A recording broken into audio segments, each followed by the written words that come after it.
Nagbayad ako dito para sumigaw sa bundok na yan kasi may problema ako at susuntukin mo ko. Ouch. Formal na ngang inendorso sa Senado ang Articles of Impeachment laban kay Vice President Sara Duterte. God save the Philippines. Mas masakit pa ang maiwanan ng boyfriend o girlfriend kesa ma-impeach ka ng House of Representatives.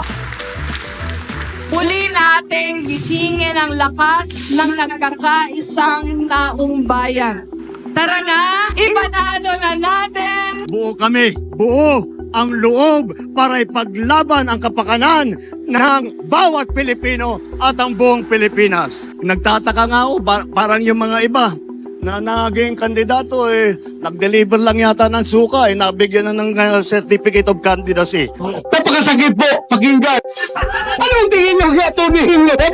So, ang suka ang kalaban ng peking ginto! Kung tinamaan sila at tumatakbo sila at alam nating wala silang alam, yun na lang siguro, ouch. Sinampa na reklamo si dating Pangulong Duterte kaugnay ng sinabi niya tungkol sa pagpatay sa 15 senador. Patayin natin yung mga senador ngayon para mabakante. Siguro, kanila wala silang pag-asa, kaya papatay na lang sila ng 15 na senador. Si Mr. Marcos is veering towards a dictatorship.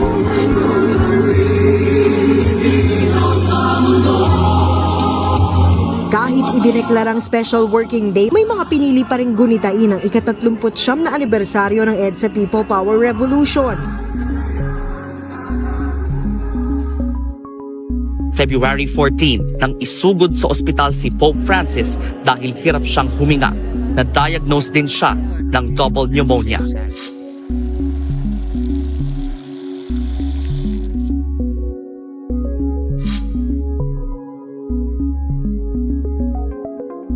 Umarangkada na ang panghuhuli ng mga lamok sa isang barangay sa Mandaluyong kapalit ng pabuyang pera. No more tunnels, no more fear. Trump Gaza is finally here.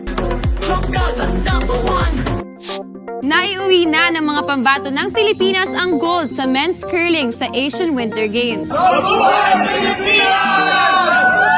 Miss Pilipinas! Sobrang Latina! Ang ganda-ganda mo! Kagwapa ba, Arch? Broken-hearted na nga, abay, sinapak pa. Nagbayad ako dito para sumigaw sa bundok na yan kasi may problema ako at susuntukin mo ko! Bitawan niyo ko! Pumanaw na ang Taiwanese superstar na si Barbie Sue. Yakap mo ay sabik na hinihintay